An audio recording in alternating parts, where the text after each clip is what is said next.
Before we begin, I want to offer a gentle frame for what you're about to hear. Rupert Spira speaks here on the nature of consciousness, not as a concept, but as our most intimate reality. And while he begins with a definition, he's also clear. True consciousness isn't something that can be fully captured in words. At best, we can point to it, like the moon reflected in still water. What is consciousness? Rupert describes it as that in which all experience appears, that with which all experience is known, and that out of which all experience is made. Everything we call experience, thoughts, memories, sensations, emotions, images, smells, sounds, arises within something. That something is not separate from you. It is you, not the personal self or the conditioned mind, but the ever-present awareness behind it all. Some call it I or myself. Religious traditions may name it God's infinite being. But all these words are trying to touch the same mystery, the presence in which life happens. So rather than approach this as theory, see if you can simply listen, not with your mind, but with your being. Notice what already is beneath all the movement. And now, Rupert Spira.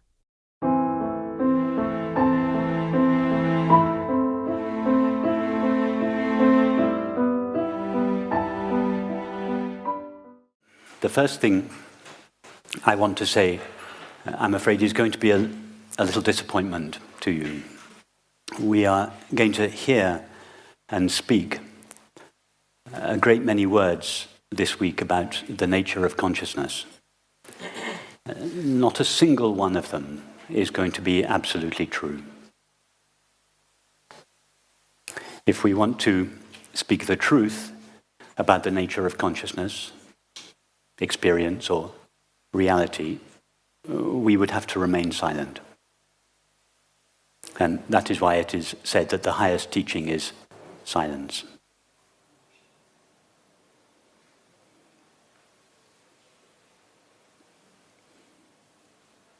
However, very few of us are sufficiently mature enough to intuit the reality of consciousness from silence. And therefore the spiritual traditions have elaborated various paths, various skillful means to tailor to various levels of our understanding. So it is in that spirit that I speak of the nature of consciousness.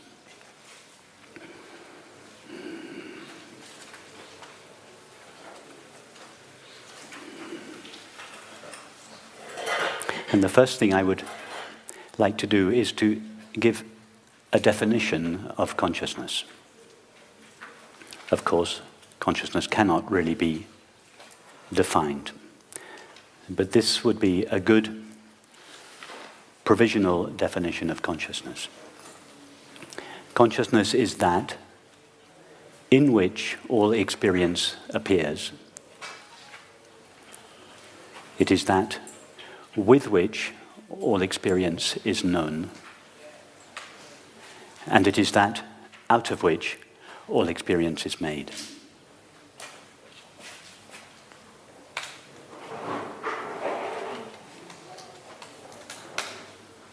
I'll just repeat that. Consciousness is that in which all experience appears. It is that with which all experience is known. And it is that out of which all experience is made.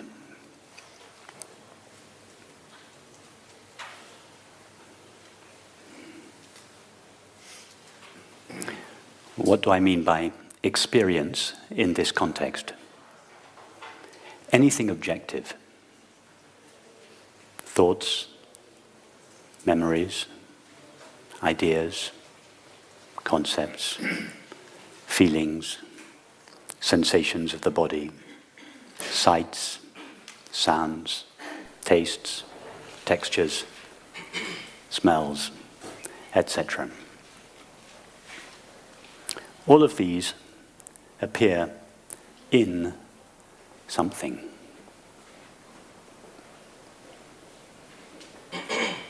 That something is what we call consciousness or awareness. The common name for it is I, or myself. The religious name for it is God's infinite being. But all these refer to that in which experience appears, with which it is known, and ultimately out of which it is made. Now, even from a conventional point of view, our thoughts and feelings appear within ourself.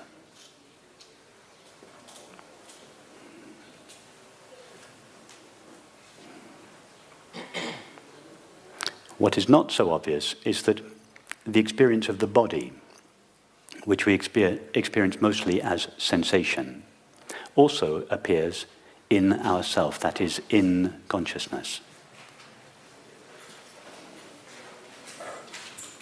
And what is even less clear is that our perceptions, for instance, sounds and sights, also appear in the same consciousness, or the same field in which our thoughts, feelings, and sensations appear in.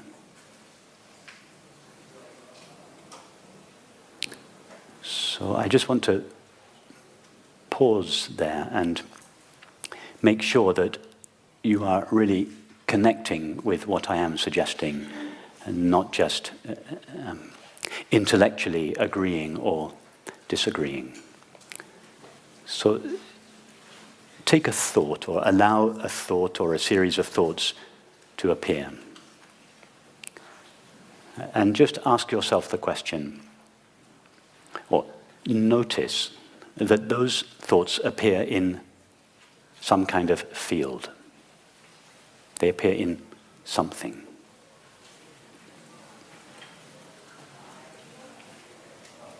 Let us say they appear in a space. Consciousness is not, in fact, a space. It is space-like, but it, in fact, has no dimensions. But let us provisionally, to begin with, give consciousness a space-like or field-like quality, and see that whatever thoughts are appearing in this space-like, aware field. And now, maybe we should close our eyes just for a few minutes to do this. Establish again that your thoughts appear in a aware, space-like field. And now listen to whatever sounds are present. Suddenly everything goes strangely silent. Listen to the sounds of people talking, or whatever sounds are present.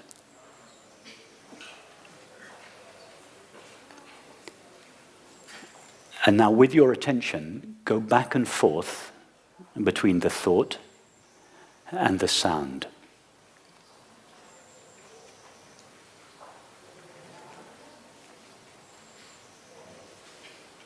Ask yourself the question, does my attention ever leave the field of awareness?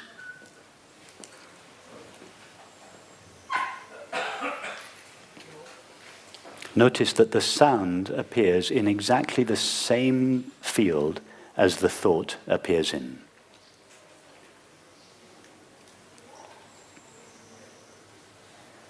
Conventional thinking would have us believe that the thought appears inside what I am, and that the sound appears outside what I am.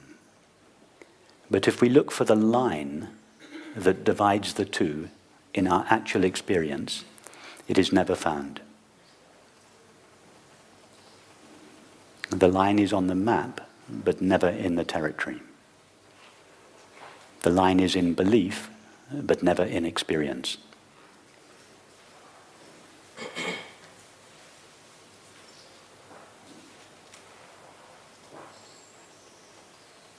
Now, instead of just allowing your attention to go between the thought and the sound, allow your attention to go wherever it wants. You can keep your eyes closed if you want to, or feel free to open them. Just allow your attention to range freely over the entire realm of your experience. And have a single question in mind. Does my attention ever leave consciousness? Does my attention ever leave the field of awareness?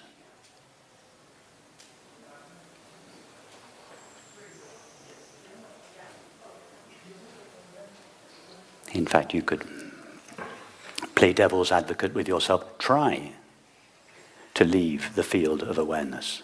Try to come in contact with or attend to something that appears just outside consciousness. And don't just refer to your current experience. Imagine and remember all possible experiences.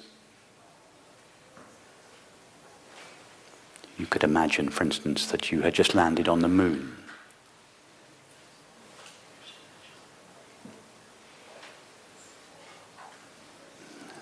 A completely new set of perceptions appear to you. Do those perceptions appear in consciousness or outside consciousness?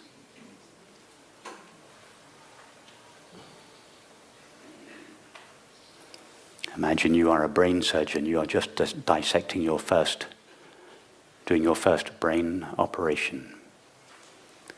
That brain is a series, in your experience, it is a series of perceptions and sensations. Do any of those perceptions or sensations appear outside consciousness?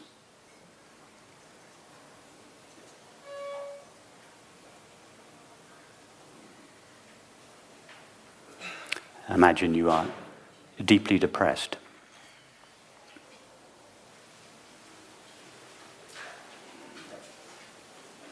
Does that experience appear outside consciousness? Does your attention have to venture to a place outside consciousness in order to come in contact with or know the feeling?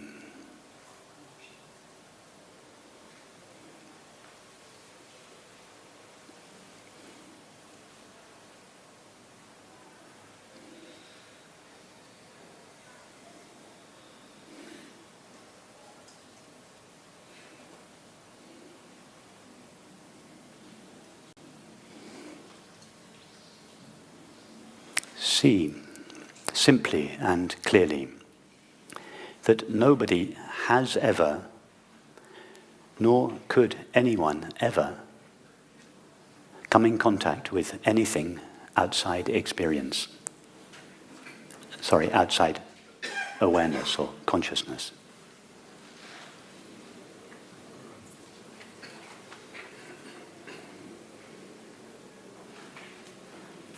Strangely, our entire world culture is founded on a single belief. And the belief is this: there is a substance that exists outside consciousness. They call it matter. Matter is the fundamental reality of all existence. And consciousness is somehow derived from this substance, matter.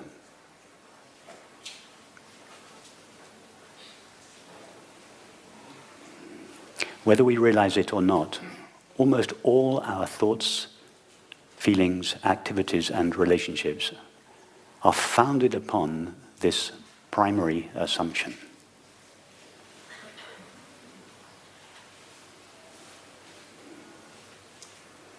Strangely,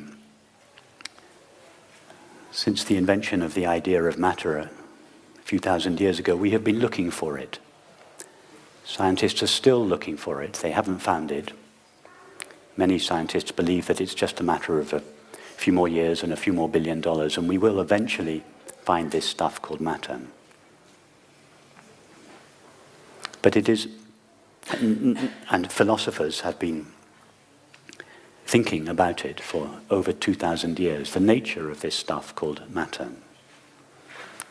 The fact that nobody has ever once, for a moment, glimpsed this stuff seems not to have much impact on the debate.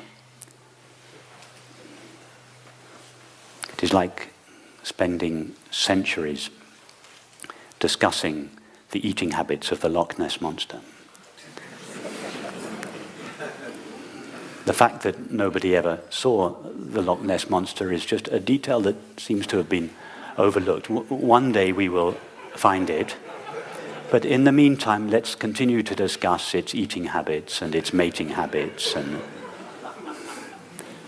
that is how absurd the debate about matter is.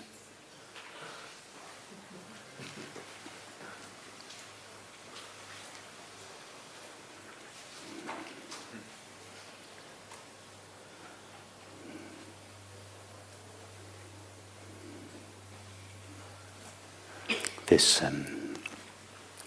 second most important unanswered question that Peter mentioned last night. What is the hard problem of consciousness? The question as to how can consciousness be derived from matter it's a pseudo question. It's a non-existent question. Did anybody else notice the contradiction in those two questions? The first question, what is the nature of the universe?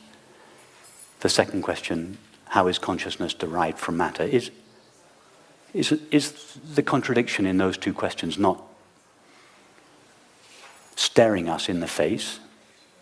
In the first question, the first most important unanswered question, what is the nature of the universe? We acknowledge that we don't know what the nature of the universe is.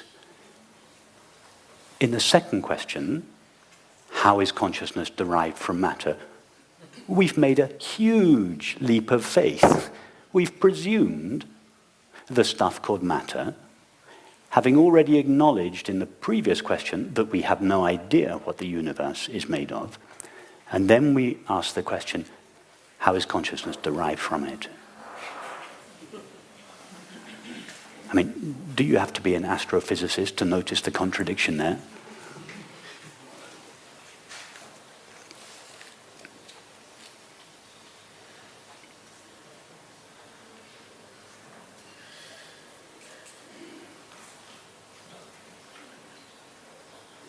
Even the first question, in the first question, there is a subtle presumption, which turns out in the end to be a belief. In fact, it is a religion. It is the religion of materialism. In the first question is, what is the universe made of? Nobody has ever found the universe. Has anybody here ever had an experience of the universe as it is conceived to be?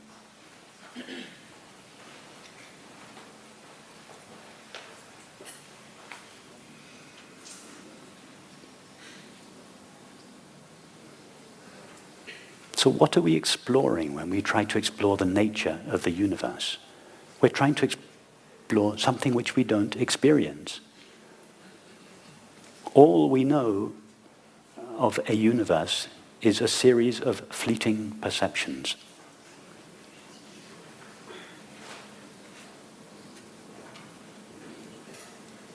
And perceptions appear in consciousness. Therefore, until we know the nature of the consciousness in which our perceptions appear, it is not possible to know anything that is true about the perceptions themselves.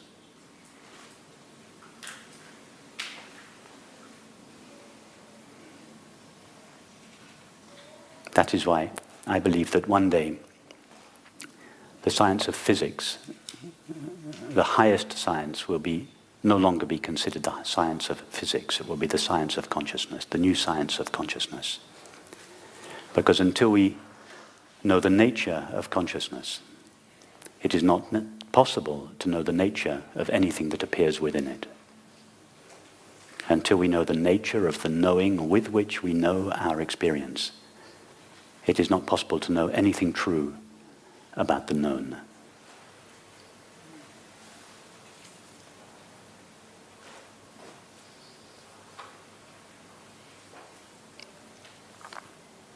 So we might ask, why is consciousness a more legitimate field of study than the universe?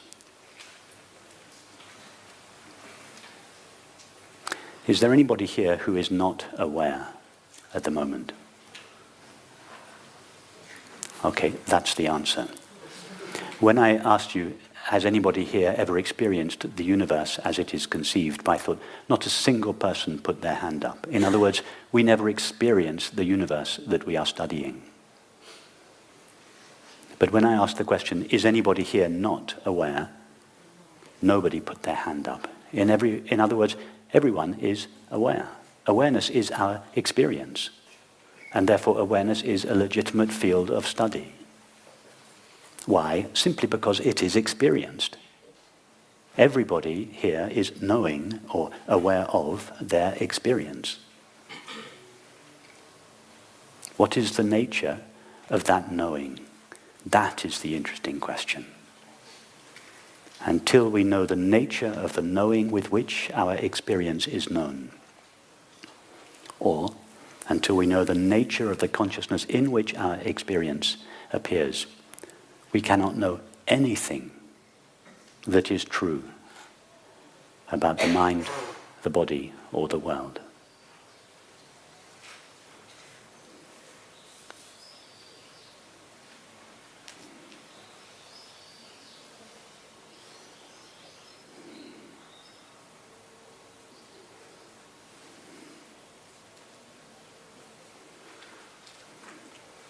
So, how are we going to find out about the nature of consciousness or awareness? We first have to find out what it is that knows the experience of awareness. Only that could tell us anything about its nature.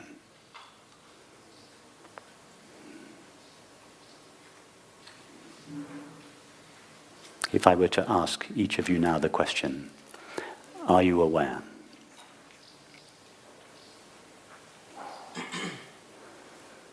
Everyone, I hope, would pause for a moment, refer to their experience and answer yes.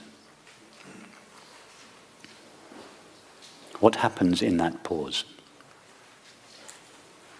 Ask yourself the question again. Am I aware?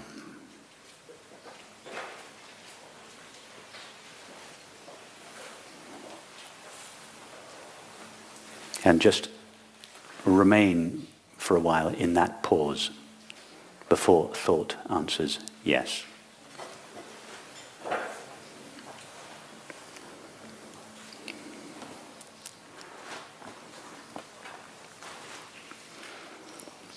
That pause is a gap between two thoughts. The first thought, am I aware? The second thought, yes.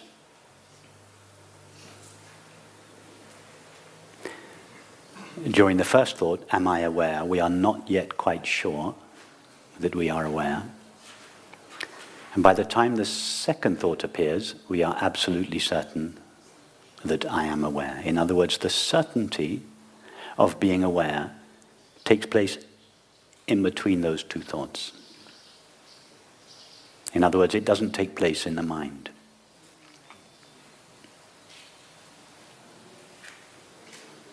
When we hear the question, am I aware? Awareness directs itself towards the question. At the end of the question, there is a pause in which awareness has nowhere to direct itself, and as a result, it collapses for a moment, it sinks back for a moment into its self, into its source. And then it rises again in the form of the answer, yes. In other words, in this pause, awareness tastes itself momentarily. In the pause between the question, am I aware, and the answer, yes, we become aware that we are aware. Not only am I aware, but I am aware that I am aware.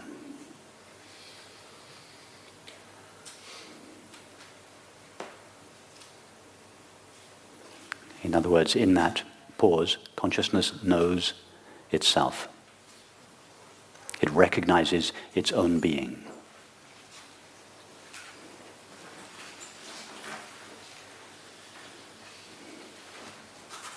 It is consciousness itself that knows that it is conscious.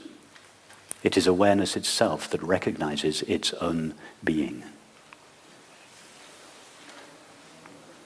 In other words, only awareness can know anything about awareness.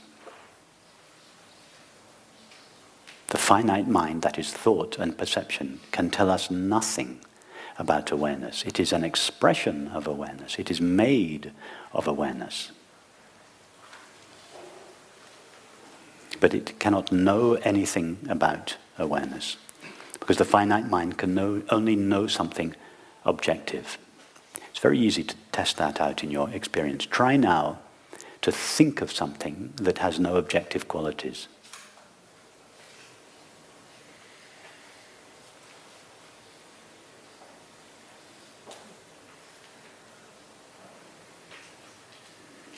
It's not possible.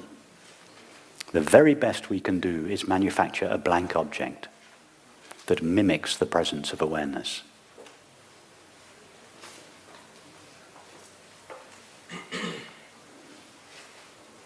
Although thought is made only of consciousness, it cannot know the stuff it is made of.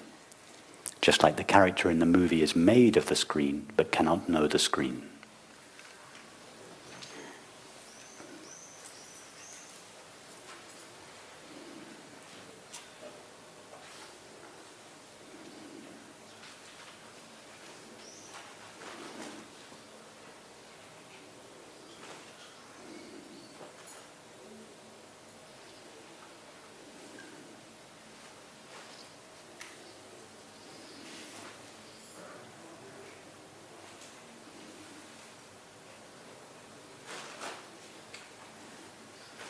Consciousness itself is an aware field. We're adding, by saying it's a field, we're adding a space-like quality to consciousness. Consciousness is not, in fact, a field. It has no dimensions at all. We could say it is more like a presence. But as we've just discovered, it's not possible to think, let alone speak, of something that has no dimensions. So in order to speak of the nature of consciousness, we give it this space-like quality, and we describe it as the space of awareness in which all experience appears. Or the screen of awareness on which all experience appears.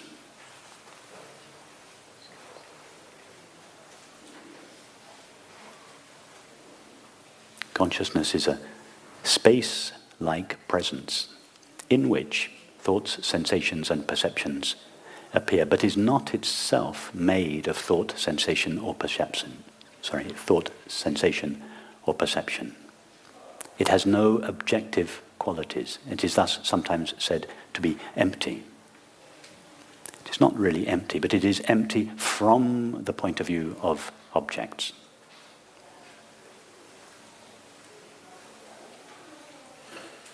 It is empty of all objective content or quality. It has no finite qualities and is thus said to be infinite, not finite.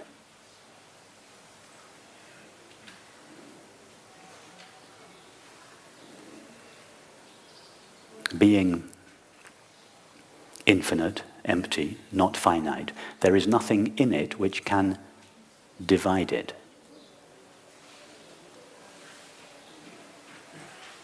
If there were, for instance, two consciousnesses, there would have to be something about each of those two consciousnesses that divided or distinguished them from one another. And those distinguishing qualities would be finite limits. But nobody has ever experienced a finite limit to consciousness. When I say nobody, I don't mean to suggest that it is a person that experiences consciousness. It is consciousness that experiences consciousness. It is awareness that is aware of being awareness. If we ask thought about the nature of awareness, thought will tell us that every single body has its own package of awareness. But if we ask the one who knows, that is, if we ask awareness itself, what do you know about yourself? What is your experience of yourself? Awareness will reply, if it could speak, I have no knowledge of any border or distinction or form in myself. I am a single, open, empty, indivisible, intimate field.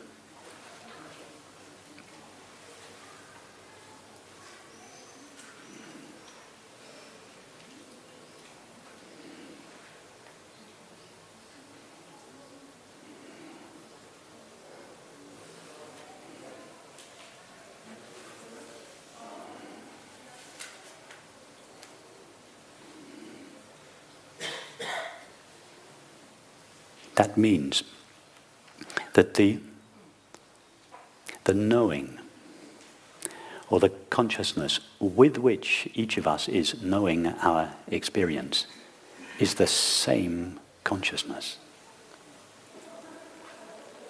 It means that consciousness can never be divided into parts, or objects, or selves.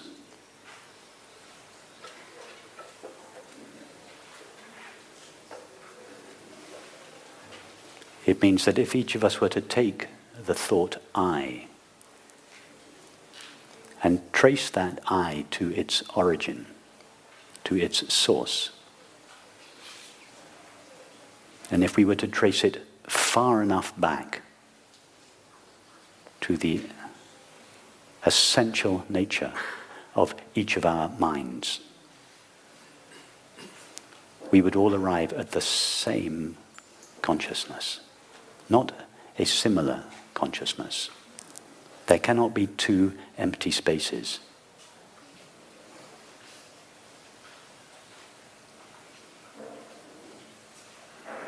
The knowing with which each of us knows our experience is the same knowing. Each of our finite minds is precipitated out of the same infinite field of consciousness.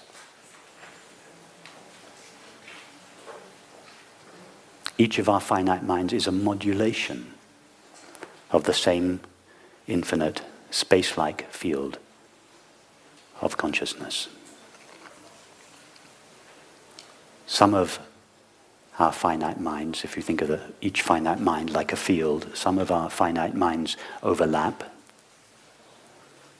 Part of our finite minds overlap. We call that the outside world.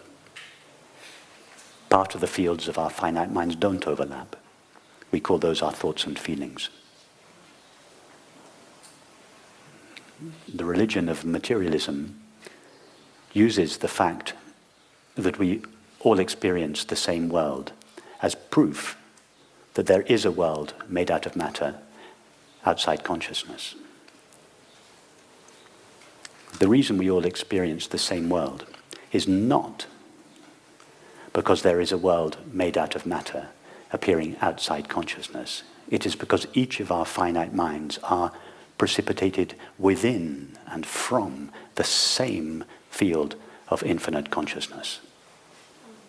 It is because our minds share consciousness that we feel we share the world. We do share the same world. The world we share is made of consciousness, not matter.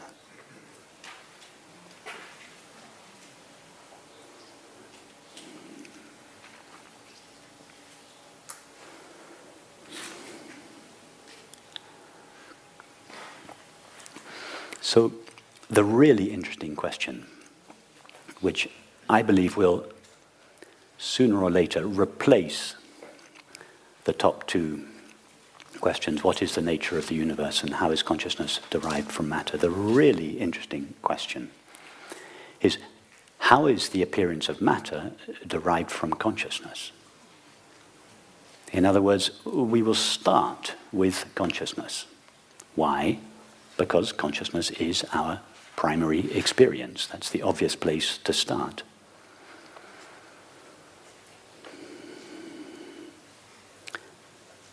How is it possible for consciousness or awareness, which is seamless, indivisible, it has no objective qualities, and therefore cannot be divided into parts and selves, how can it appear as a multiplicity and diversity of objects and selves? That is the really interesting question. All that is being experienced at the moment is consciousness. Can anyone in this room at this moment find anything other than the knowing of their experience? Look around, point to something that is distinct or other than the knowing of your experience. It's not there. All that is known is knowing. And it is knowing that knows knowing. All that is being experienced at the moment is consciousness. Consciousness modulating itself in the form of the finite mind. That is, consciousness modulating itself in the form of thought and perception. In the form of thought, it appears to itself as time. In the form of perception, it appears to itself as space. In other words, time and space are consciousness modulated through thought and perception.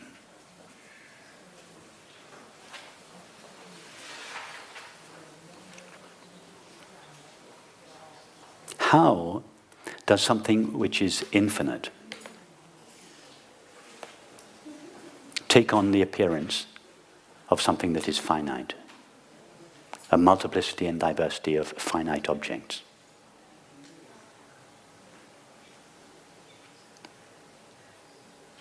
How does consciousness appear to itself as a multiplicity and diversity of selves and objects?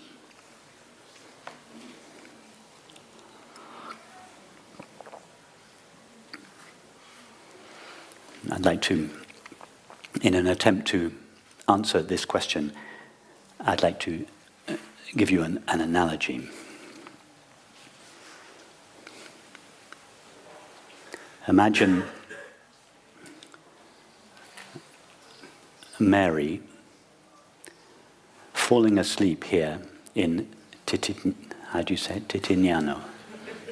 Is that right? Titignano, yeah. Imagine Mary falls asleep in Titignano. Mary's mind is a single, indivisible whole, like each of our minds. And Mary dreams that she is Jane walking the streets of New York.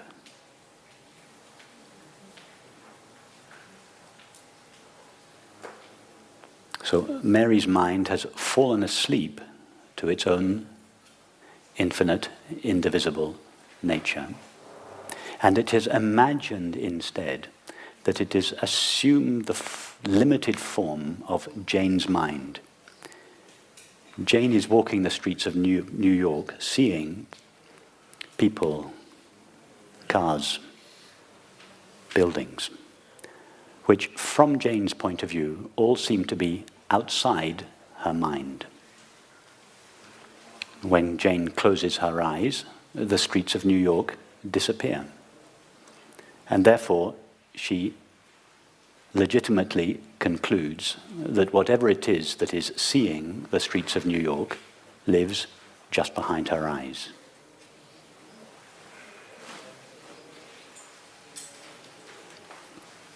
This and other similar experiences convince Jane that the knowing with which she knows her experience lives just behind her eyes or in her chest. In other words, in her body. And all her thoughts and feelings, her subsequent activities and relationships are consistent with this belief.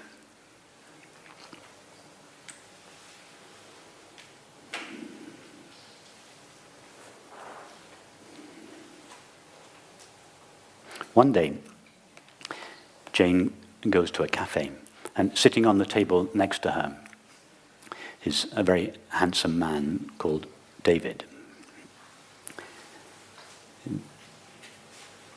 David and Jane notice each other. They start having conversation together. And Jane feels this mysterious attraction to him. Of course, David and Jane, the cafe, the streets of New York, are all appearances in Mary's mind.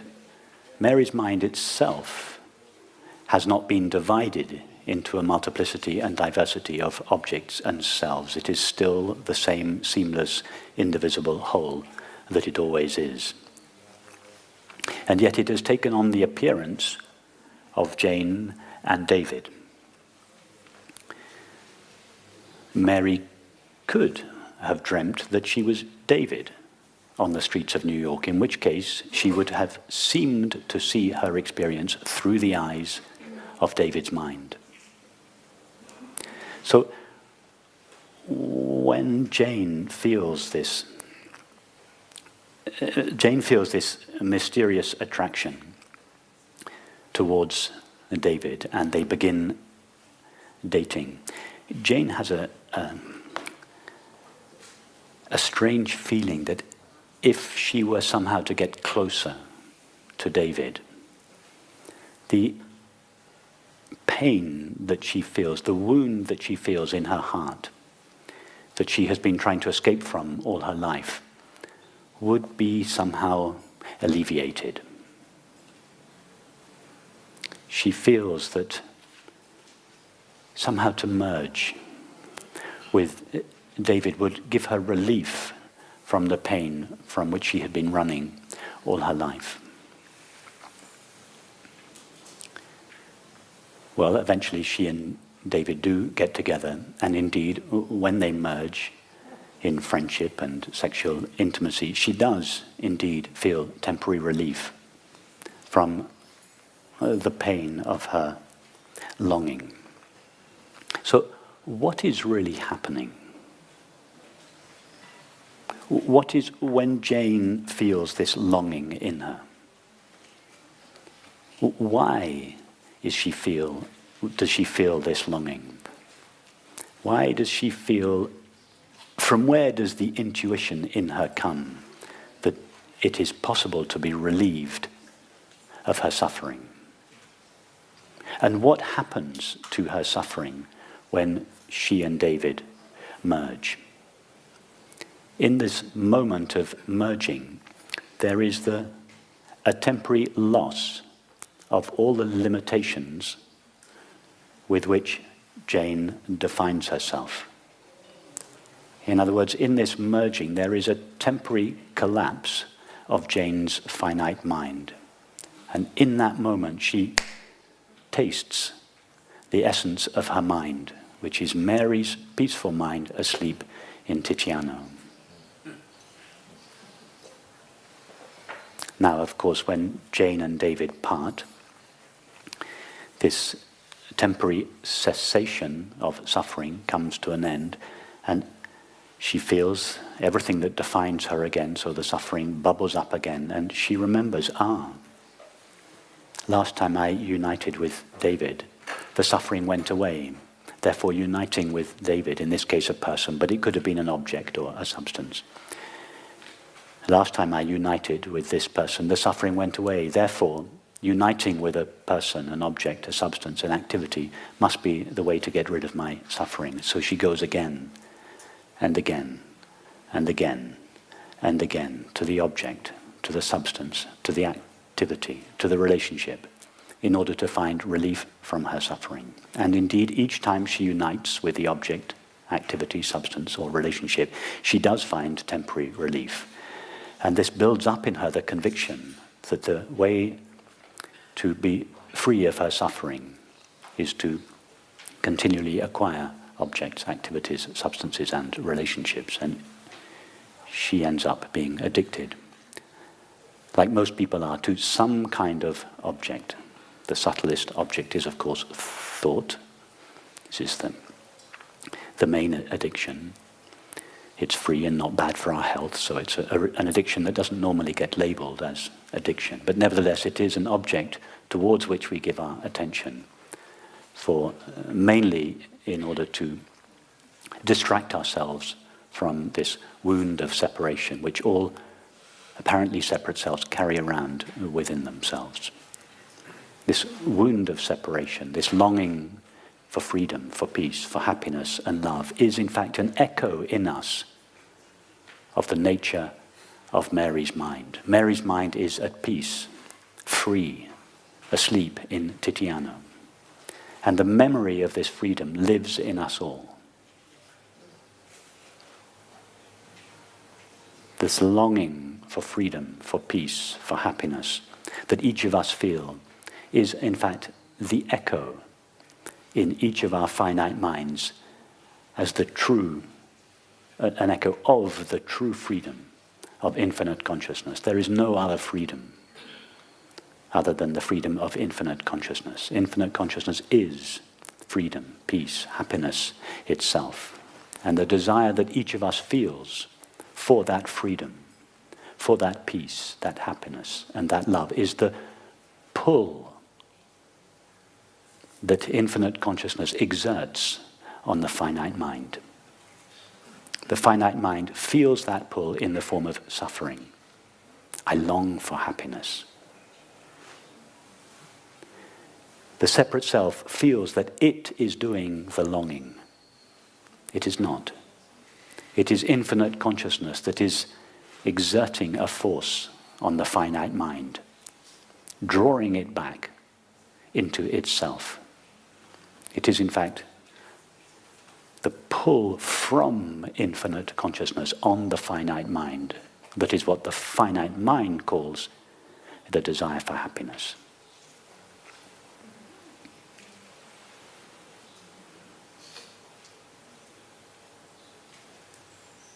But in order to experience the streets of New York, Mary has had to fall asleep to her own nature. Mary has fallen asleep in Titiano, and it's only as a result of falling asleep that she is able to realize one of the infinite possibilities that exist within her. She could have dreamt that she was Claire on the streets of Tokyo.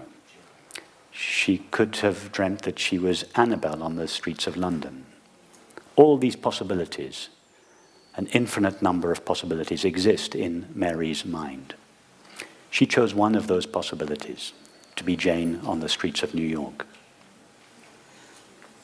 But in order to appear as Jane on the streets of New York, Mary had to fall asleep to the infinite nature of her own mind and to take on or to rise in the form of Jane's finite mind. It is only from the limited point of view of Jane's finite mind that Mary was able to experience the streets of New York. In other words, to bring manifestation into apparent existence, consciousness needs to fall asleep to its own infinite nature. Because it is not possible for something that is infinite to know something that is finite. There is no room in the infinite for the finite.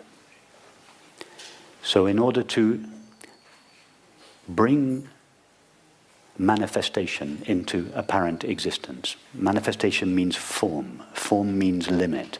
In order to experience something limited, such as a universe, Consciousness must overlook the knowing of its own being. It must fall asleep to itself and freely assume the form of the finite mind. In other words,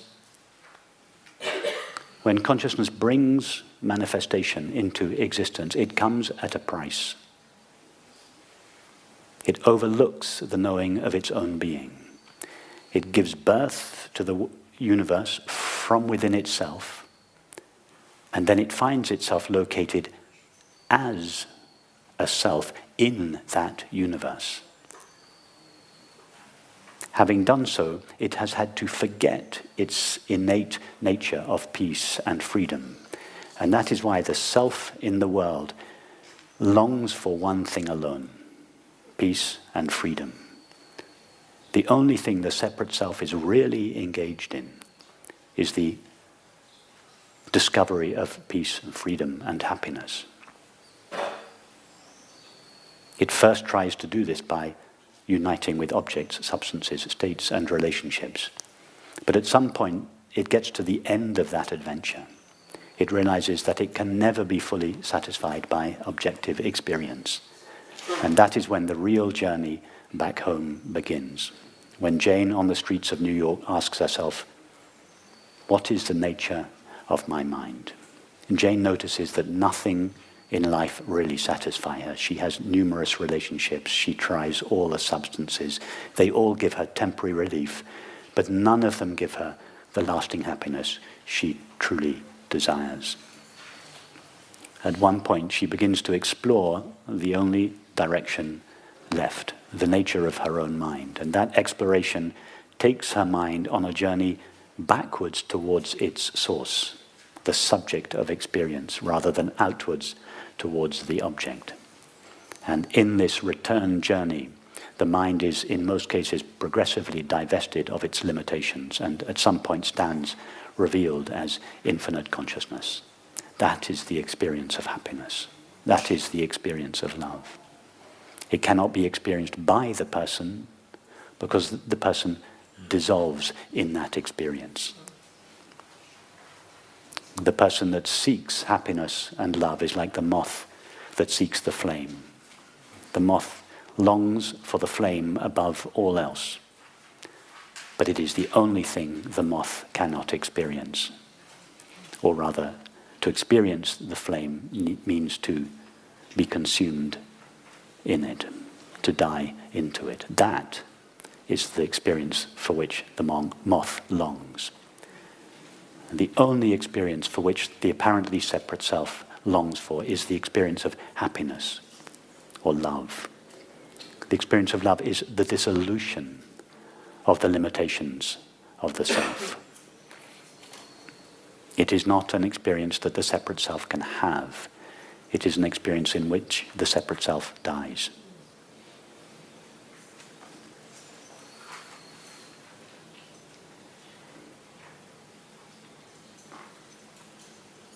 So infinite consciousness overlooks the knowing of its own being in order to bring manifestation into apparent existence. It freely assumes the form of the finite mind in order to know the finite world. That is why we always seem to know the world from the point of view of an inside self. Even in a dream, the world we experience in a dream is seen from the point of view of a self in the body. It is infinite consciousness itself that divides itself into two parts, mind on the inside and matter on the outside. But matter is only matter from the illusory point of view of the finite mind, from the self in the body. From the point of view of infinite consciousness, there is no such stuff called matter. There isn't even any stuff called the finite mind. There is only its own infinite, intimate, indivisible being, which never actually ceases to be itself. It never comes in contact with or knows anything other than itself.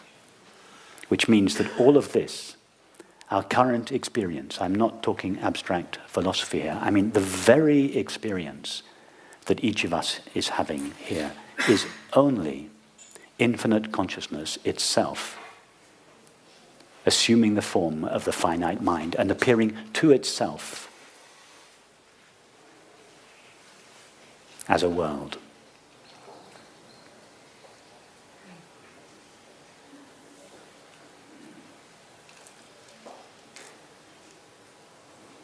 It means that what this experience is made of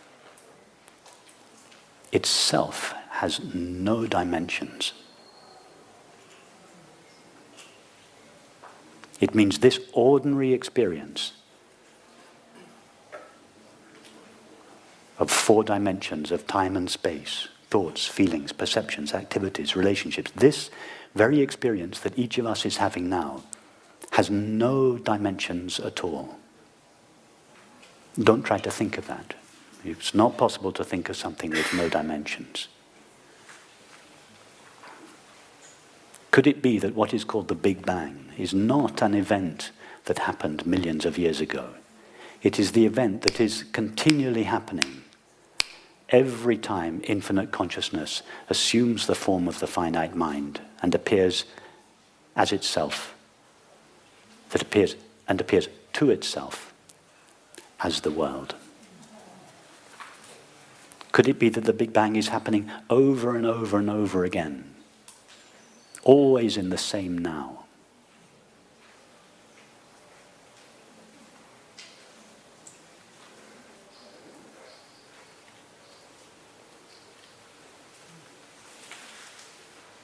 But that when consciousness does assume the form of the finite mind and appear to itself as the world, no real world made out of matter comes into existence.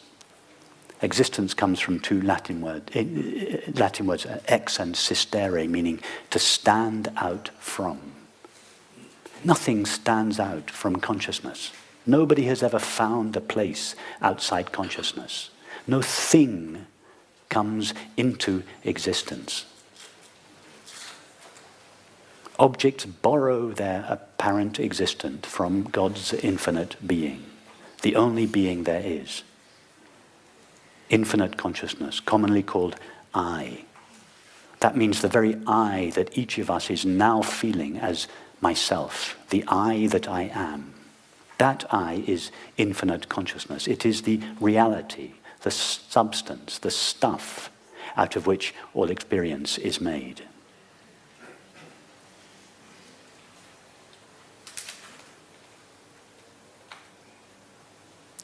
No object ever comes out of consciousness. No object ever exists in its own right. The existence, the seeming existence of all things belongs to infinite consciousness, just like the apparent existence of characters in a movie, in fact, belongs to the screen or is the screen. There are never any divisions in the screen itself. The divisions are always in the appearances, never in the reality. It means this very experience that each of us is God's infinite being alone. There is nothing else being experienced now other than infinite consciousness. And it is infinite consciousness itself that is refracting itself into a multiplicity of finite minds and appearing to itself as a multiplicity of finite worlds. But from consciousness's point of view, it is never experiencing anything other than its own intimate, infinite self.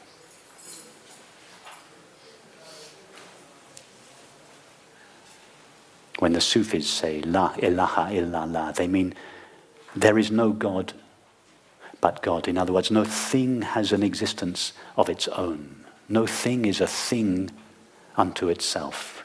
All things borrow their thingness, their isness, their reality from God's infinite being.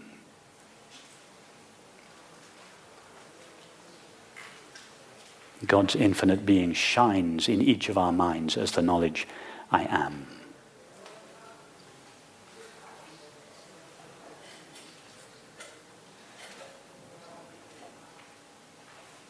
That is why the ultimate spiritual practice is to give the I that I am our attention, to allow the mind to sink back into its subjective source.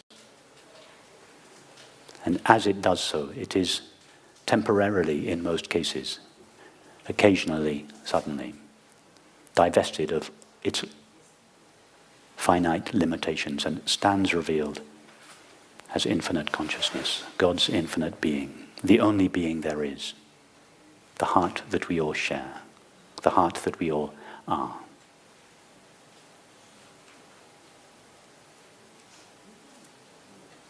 I would suggest that the experience of love is simply the knowledge of our shared being.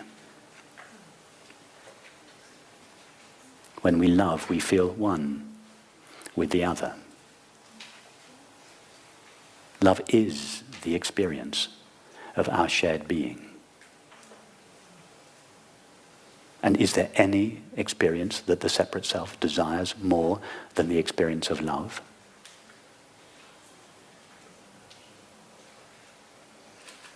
In other words, what the separate self longs for above all else is simply to be divested of its separateness. That is all the separate self ever truly desires.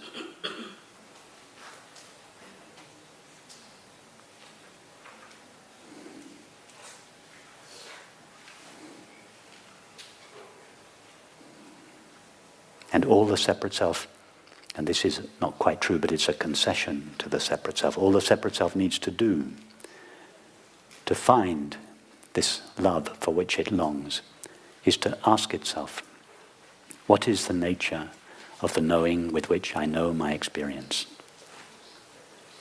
All Jane needs to do to be alleviated from her suffering on the streets of New York is to ask herself, what is the nature of my mind?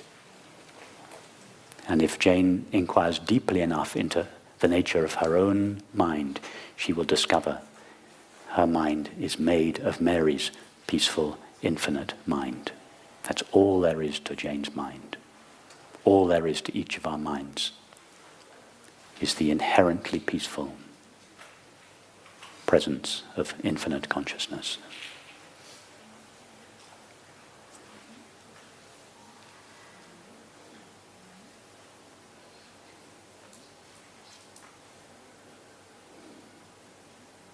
Love is a place.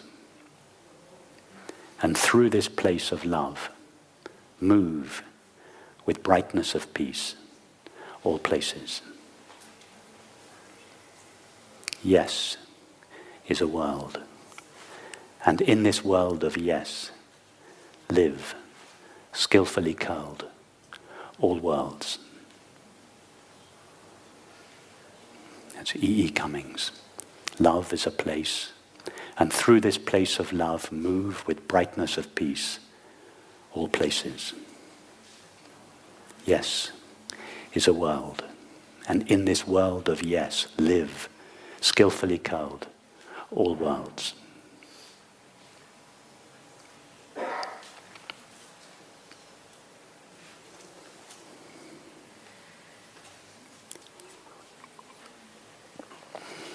So we have a few minutes left. Is there anything you'd like to discuss? Yeah.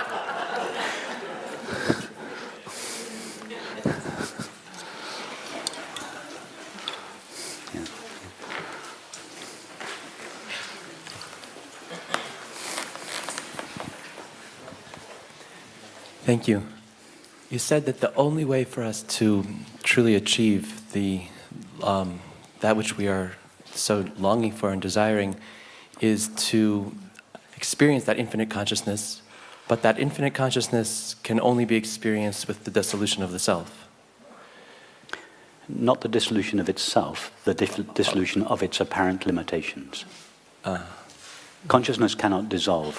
What would it dissolve into? That's what I meant, sorry. We can't get further back in our experience than consciousness. Okay, but so did you mean like the dissolution of the physical self? What physical self are you referring to? Our experience, our presence that we are feeling here. The physical self is a series of sensations and perceptions, yes? Yes. How physical is a sensation? Sensations and perceptions are mind. Yeah, there's nothing physical there. Okay. Point to something physical now in your experience. But really what I was meant to ask was that would you say that there's a way to achieve this ultimate goal within our Yes. lives that we have here? Yes. As a concession to the separate self, or as an accession to the apparent reality of the separate self that each of us believes and, more importantly, feels ourself to be, I would say yes, there is a way. The most efficient way and the most direct way is for the separate self to ask itself the question, what is the nature of myself? In other words, what is it that I call I? The separate self starts by noticing that the separate self spends its life saying, I am aware of thoughts, I am aware of feelings, I am aware of sensations, I am aware of perceptions. This experience of being aware pervades all experience. Could you have an experience without being aware? No. Being aware is the only element of experience that remains present throughout all experience. And we call it I. It is I that is aware of my thoughts. I am aware of my feelings. When I was a 5-year-old boy, I was aware of the sea and the sun and the sand. When I was a 10-year-old boy, I was aware of my school friends. Throughout life, this I am aware, I am aware, I am aware has remained present. Everything else has vanished. How long does a thought, sensation, or perception last? Not long. But the experience of being aware is the only element of experience that has remained consistently present. That's what we call I. I am aware. I am aware of thoughts, but I am not my thoughts. I am aware of my feelings and sensations, but I am not a feeling or a sensation. I am aware of perceptions, but I am not a perception. I am simply the experience of being aware, the non-objective experience of being aware. So the most efficient, and this is why it's called the direct path or the direct approach, the most efficient means that the spiritual teachings have elaborated for the separate self to find what it deeply longs for, which is happiness and peace, is for the separate self to direct its attention away from the objects that it is aware of, towards that which is aware of them. In other words, towards I. What is the nature of the I that knows my experience?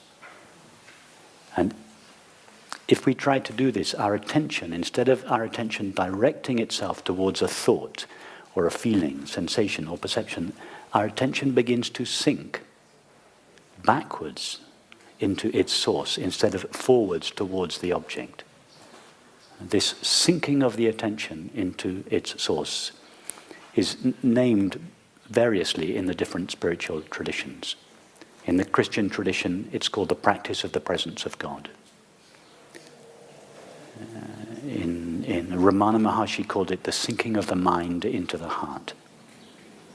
Not the physical heart, the heart of awareness, in its source, And its so essential. we return, not with more knowledge, but with a quieter knowing. What Rupert points to isn't something new we have to learn. It's something ancient we've simply overlooked. Consciousness isn't far away. It's not hidden. It's the very presence in which we ask, where is it? The thoughts, the emotions, the sensations, they come and go. But the awareness behind them, that never moves. It just is. Always has been. So the invitation now is simple. Not to believe anything, but to look, to notice, to sit with the possibility that what you truly are is not the storm, but the sky it moves through. Thank you for watching. May this point you inward to what was never lost. Self-abiding or self-resting. Ouspensky called it self-remembering. Again, that is misleading because something with no objective qualities cannot be remembered. It is called prayer, it is called meditation. There are other means, but this is the most direct. So can that be achieved while still alive? Can this be achieved while alive? Why do you presume that awareness is going to die? Because you identify awareness with a collection of sensations and perceptions called the body. And you notice that those sensations and perceptions are always disappearing, and therefore you presume that awareness is going to disappear with it. But has awareness, or could awareness, ever experience its own disappearance? No. Well, until you experience the disappearance of awareness, presume that it doesn't disappear. It is for those that claim that awareness does disappear to prove it. The burden of proof is with them, not with us. But I meant, alive, like practically. Not. I believe in the I'm being continuation. practical. I'm being practical. Are you not now that which is aware of your experience? That's very practical. Yes? Is that true? You are aware of your experience. I is that which is aware of your experience. Is that practical and true of your experience now? Tell us about that I. Tell us what you know about that which is aware of your experience. Being really practical. I am aware that I am aware. Okay, very good. Tell us more about that awareness from your current direct experience of it. Tell us about its qualities. It's pleasant. There's lots of sensations, visual sensations. Don't tell us about the sensations. Tell us about the awareness.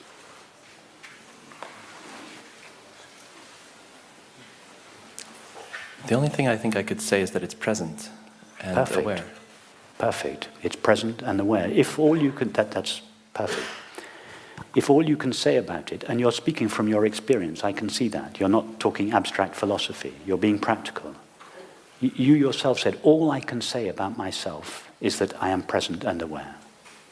Can you find any edges to that awareness? No. Does it start and stop in your experience?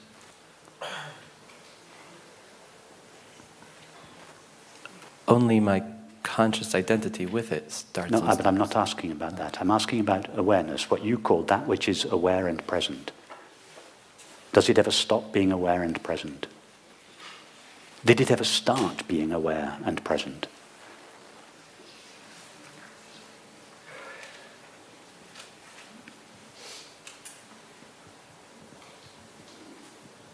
I suppose not. I don't like I suppose. I want you to speak about your experience, not your suppositions.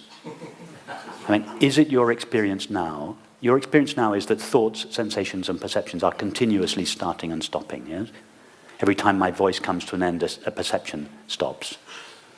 Every time a thought appears, a thought starts. Yeah? No, I'm not interested in those for the moment. I'm not suggesting they're not interesting or aren't. But we're not talking about that. We're talking about that in which they appear, that with which they are known, and that out of which they are made. Does that share their limitations? Does it start and stop with them? From just looking at the moment, it would seem not. It would seem to me that when it's else could you continually there. look at awareness other than in the moment? I mean, try in this moment now and look again. Is it starting and stopping?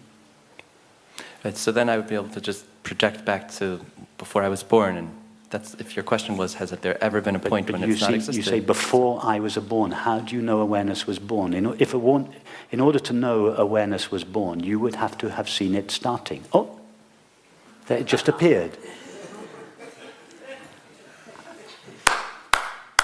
Perceptions are born and die. They appear and disappear. Yes? Sensations appear and disappear. So we can say they are born and they die. What about awareness? What about that in which they appear, that with which they are known, and that out of which they are made? Does that one share their limits and their destiny? I see what you're saying. Okay. Yeah, yes, I see that what you're saying. That I understand what you're saying. Yes. What I'm looking for is a straight yes or a straight no. Because I'm being very practical here, and also a little specific, not vague. I don't want a vague, well, I suppose that awareness... No, is it your experience now that awareness is coming and going, is moving and changing? Does that which knows your experience grow old, for instance? No. Does it have a gender?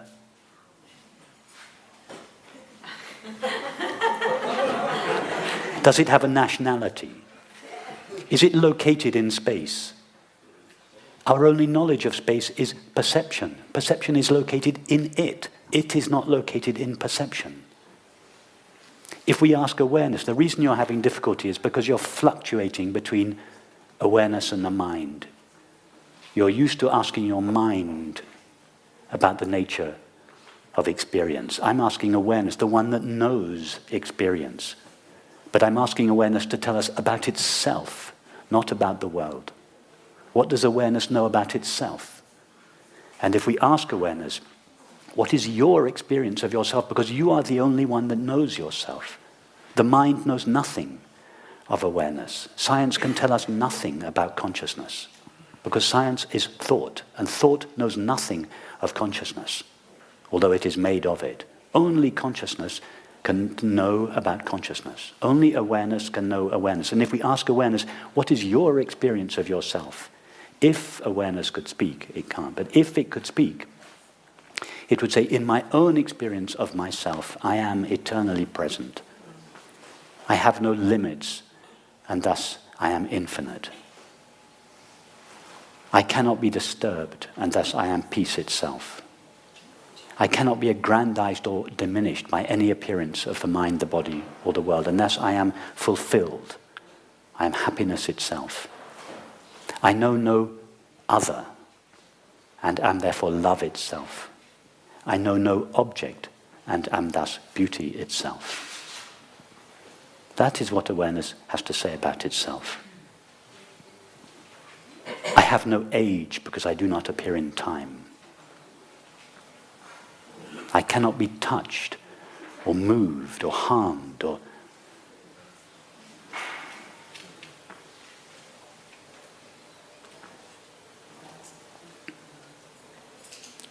The poet Shelley, Percy Bysshe Shelley, said, "Life, like a dome of many-coloured glass, stains the white radiance of eternity."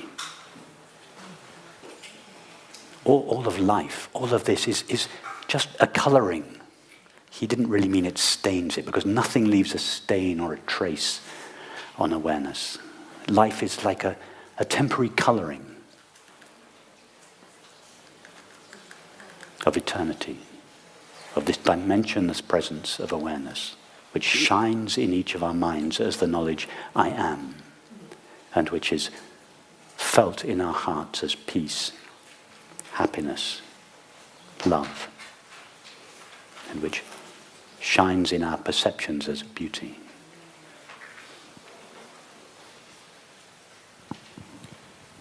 So, if I may just paraphrase, then the answer is that yes, we can experience this at any time, this ultimate happiness, Yes. by just accessing and Yes. that awareness. Yes. Yes, and that awareness is as close to us now as the screen is to the image. In other words, it's closer than close. There isn't even one thing called an image and another thing called a screen. Your entire experience now is made out of consciousness. It's closer than close. There is no you, there is no separate you present for consciousness to be close to or far from. You are the very consciousness for which you are in search. That the self that seeks consciousness is like a fish in the ocean in search of water. It is swimming in the stuff for which it is in search.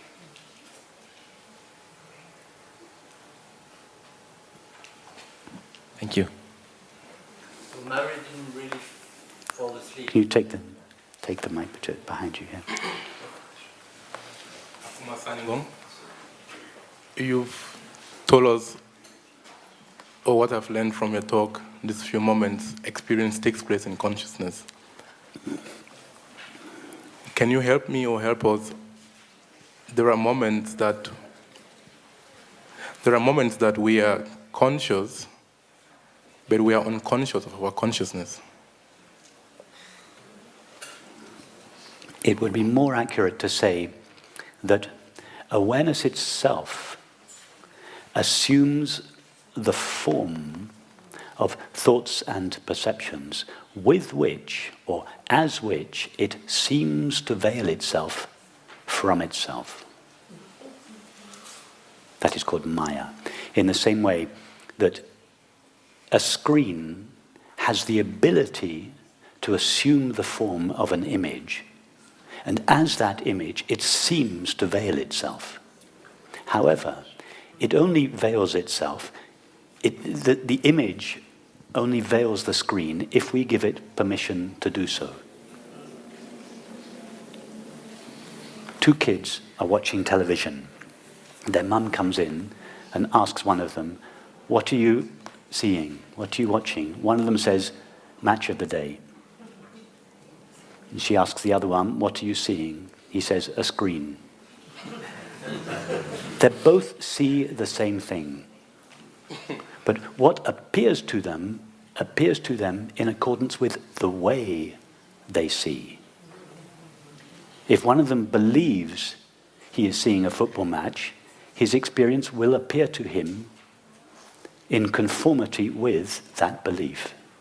In other words, experience will appear as a multiplicity and diversity of objects. The other one is having exactly the same experience, but sees its reality. So matter, what we call matter, is not an object that is seen. It is a way of seeing. And it is a way of seeing that is predicated on the belief, I, awareness, share the limits and the destiny of the body. The mixture of awareness plus the body makes what we call the separate self, or the ego. It is from the point of view of the inside self made of mind that there is an outside world made of matter. And this is why physicists struggle so much with this stuff called matter. They are convinced that there is stuff out there, dead inert stuff called matter. And they go on and on and on looking for this stuff. But the small print in the belief, there is a world out there made of matter, is there is a self in here made of mind. And that is why physicists struggle with this stuff called matter, because they are so invested in their own identities as a separate self made of mind living in the body. That is the real issue. The real issue is, am I a self in a body? Not, is there a world out there? But if we are so invested, so identified with ourself as a body, as a temporary finite mind living inside the body, then it will never be possible for us to know the nature of the world. Because matter is a way of seeing, not something that is seen. The finite mind is a way of knowing, not something that is known. Only infinite consciousness is truly ever known, and it is infinite consciousness that knows itself. Thank you. As the Sufis say, there is only God. God's And so infinite. we return, not with more knowledge, but with a quieter knowing. What Rupert points to isn't something new we have to learn. It's something ancient we've simply overlooked. Consciousness isn't far away. It's not hidden. It's the very presence in which we ask, where is it? The thoughts, the emotions, the sensations, they come and go. But the awareness behind them, that never moves. It just is. Always has been. So the invitation now is simple. Not to believe anything, but to look, to notice, to sit with the possibility that what you truly are is not the storm, but the sky it moves through. Thank you for watching. May this point you inward to what was never lost.